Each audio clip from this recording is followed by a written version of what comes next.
છોટાઉદેપુર જિલ્લાના નસવાડી તનકલા રોડનું રીસરફેસિંગ કામનું ધારાસભ્ય અભયસિંહભાઈ તડવીના હસ્તે લોકાર્પણ કરવામાં આવ્યું। જય હિન્દ, હું છું સંજયસિંહ રાણા, ટીમ જાગૃત સાથે। નસવાડી તનકલા રોડના રીસરફેસિંગ કામનું ધારાસભ્ય અભયસિંહભાઈ તડવીના હસ્તે લોકાર્પણ કરવામાં આવ્યું હતું। આ માર્ગ નસવાડીના મુખ્ય જિલ્લા માર્ગને જોડતો હોવાથી અત્યંત અગત્યનો માર્ગ છે। તેના નવનિર્માણથી વિસ્તારના લોકો માટે મોટી સુવિધાઓ મળશે। નસવાડી તાલુકાના નસવાડી, તનખલા અને ડુંગરના વિસ્તારના જોડતો આ મહત્વપૂર્ણ માર્ગ હોવાથી તેના નવનિર્માણથી લોકોની દૈનિક અવરજવરમાં વધુ સરળ બનશે, સુરક્ષિત અને ઝડપી બનશે।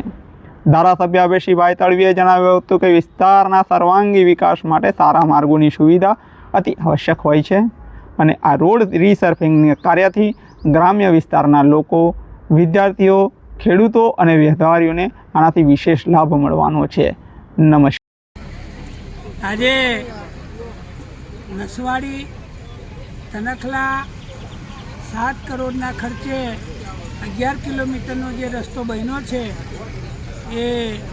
એનું આજે અમે લોકાર્પણ કર્યું છે અને આજે અહીંયા બરોલી ખાતે બધા મોટી સંખ્યામાં કાર્યકર્તા, સરપંચો, અમારા તાલુકા ભાજપના પ્રમુખ ભાઈ શ્રી જયરાજસિંહભાઈ, અમારા જિલ્લા પંચાયતના સભ્યશ્રીઓ 4 અને અમારા નવા સંગઠનમાં આવેલા આપણા ગોપાલભાઈ, દિલીપભાઈ, અરવિંદભાઈ, સીમીબેન અને બધા જ આગેવાનો અહીંયા ઉપસ્થિત રહ્યા છે અને આ રોડ ખૂબ મજાનો બન્યો છે, એનું અમે લોકાર્પણ કર્યું છે અને હજુ તનખલા જે દુગ્ધા રોડ છે એ પણ ટૂંક સમયમાં એનું કામ પૂરું થવાનું છે।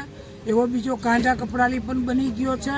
આવા તો નસવાડી તાલુકામાં લગભગ 70થી 80 રોડ આ વખત બન્યા છે, એનું અમે લોકાર્પણ હજુ તબક્કાવાર કરવાના છે અને આજે અહીંયા મોટી સંખ્યામાં બધા કાર્યકર્તાઓ ઉપસ્થિત રહ્યા છે, એ બદલ સૌનો કાર્યકર્તાનો આભાર। ભારત માતા કી જય।